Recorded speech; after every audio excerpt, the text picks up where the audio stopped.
My name is Jenna, and my story begins 8 months ago when I moved into a pre-war apartment building in a crowded neighborhood in Brooklyn, New York. I was on the 4th floor, apartment 4C. The building was old, and the walls were paper thin. You could hear every cough and conversation from the surrounding units. However, I was thrilled to be in the city. The only drawback was the lack of light and the window view.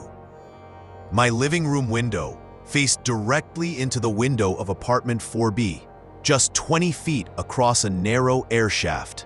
It felt intrusive, but that's city life. The first few weeks were normal. I quickly developed the habit of keeping my curtains drawn, especially at night. But then the coincidences started. I'd decide to order Thai food, and 10 minutes later, I'd hear the voice of the man in 4B, a deep, gravelly tone, calling the exact same order to the same restaurant. I dismissed it as city noise. The next week, I was looking for a specific, obscure book on the French Revolution. I later heard the man in 4B receiving a package, and I clearly heard the delivery person state the name of the exact obscure book I had been searching for online. I started feeling profoundly uneasy. The feeling of being watched never left. I decided to install a cheap smart camera just inside my front door, facing the hallway. But the next morning, the camera refused to connect. When I checked the physical device, I found the small reset button had been depressed, and the micro SD card was missing. I hadn't been home all night. My apartment lock was a deadbolt and a chain, and neither had been forced. The only way in was through the fire escape, or I refused to think about the maintenance access. I became obsessively cautious. I never opened my bedroom blinds.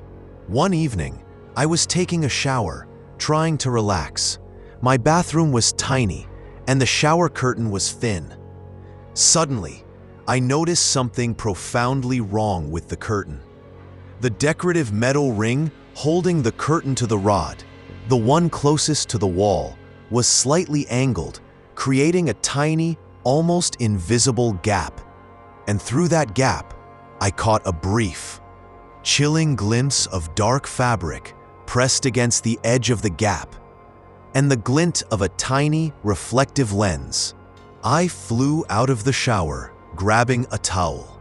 I furiously ripped the curtain back. Nothing. But when I looked up, I saw the source of the observation. The bathroom ventilation fan cover was loose. It was slightly ajar on one side. I grabbed a kitchen stool and climbed up. I pulled the cover off. The shaft was pitch black, but I could smell the stale industrial cologne I sometimes caught drifting in the hallway. I reached inside and felt around. My fingers brushed against something hard and smooth. A small, warm, wireless camera was taped just inside the duct. I ran downstairs, camera in hand, and showed the building manager, a tired man named Mr. Peterson. He looked at the device, then looked at me, completely expressionless. He simply said, "Ma'am, these old ventilation shafts connect every apartment. That could have been dropped from 5C, 6C, or 4B. Unless you can prove who owns the hardware, I can't do anything."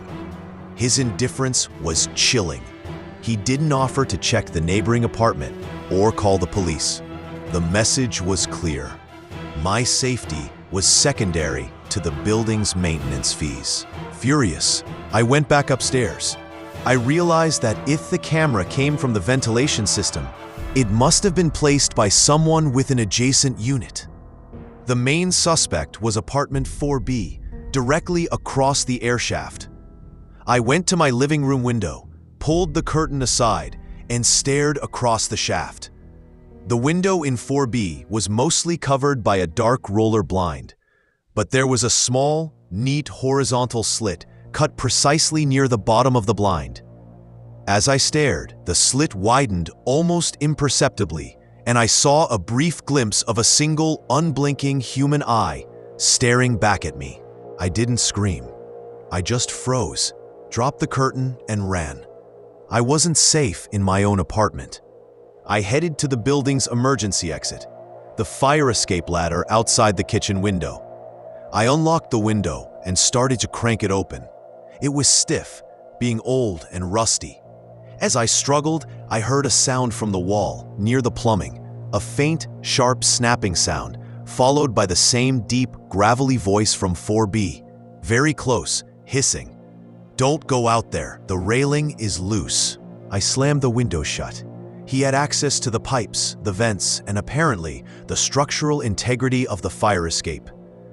I went into the narrow hallway near the door, frantically searching my purse. I needed my spare key to leave, but I couldn't find it. I searched every compartment.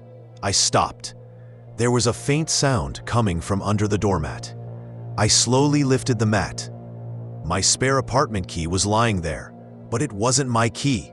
It was an identical key that was clean, freshly polished, and missing the key ring hole. It was a duplicate, and he was telling me he had the original. I decided to confront him, not physically, but loudly.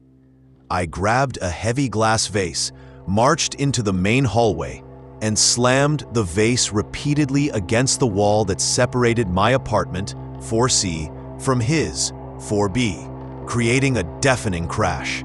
I screamed at the top of my lungs, "I know you're watching me. I'm calling the police." The building was silent. Then immediately, the front door to apartment 4B was flung open, and standing there, bathed in the hallway's harsh fluorescent light, was an older woman, my other neighbor, looking absolutely furious. The woman, Mrs. Ramirez, started yelling at me in Spanish about the noise. I frantically explained about the camera, the key, and the man. She stopped, looked confused, and pointed to the wall separating our units. 4B? Honey, 4B has been empty since Mr. Chen died 6 months ago. It's listed for renovation. The only unit next to you that's occupied is apartment 4D. I stared at the wall. The camera, the voice, the knowledge of the fire escape. It was all coming from the other side. The man in 4B was a misdirection, a ghost he had deliberately used to make me look away. I ran back to my apartment and slammed the door shut. I leaned against it, shaking. He was in 4D. He was closer to the street. I pressed my ear against the wall, separating 4C and 4D. Silence. But then, a sound. It wasn't through the wall. It was coming from inside my living room. I spun around. The sound was coming from the smoke detector on the ceiling. I recognized the deep, gravelly voice, now amplified by the detector speaker. She knows. The play is over, Jenna. Get out. I didn't wait to grab anything. I ran out of the apartment, leaving the door wide open. I sprinted down the 4 flights of stairs and burst out into the chaotic, noisy New York street. I ran until I found a subway station. As I descended into the station, I looked back at the apartment building one last time. All the windows were dark, except for one. The window of apartment 4D, where a small, high-powered spotlight was shining directly out, tracking my movement. I never went back. I canceled my lease remotely and lost my security deposit and all my possessions. The police noted my complaint, but couldn't verify forced entry or ownership of the cameras found in the ventilation shafts of empty units. My stalker was never found. He didn't break into my apartment. He simply integrated himself into the very fabric of the building's infrastructure. Today, I live on the top floor of a secure, modern tower with smart locks and zero communal ventilation. But the paranoia never left. Whenever I see a flash of light on a fire escape, or when my smart home speaker offers a strangely specific, unprompted warning, I hear that gravelly voice in my head. He is still out there, possibly in another apartment building, watching, listening, and reminding me that in the city, the most dangerous thing isn't the ghost in the machine. It's the neighbor who knows exactly where you are.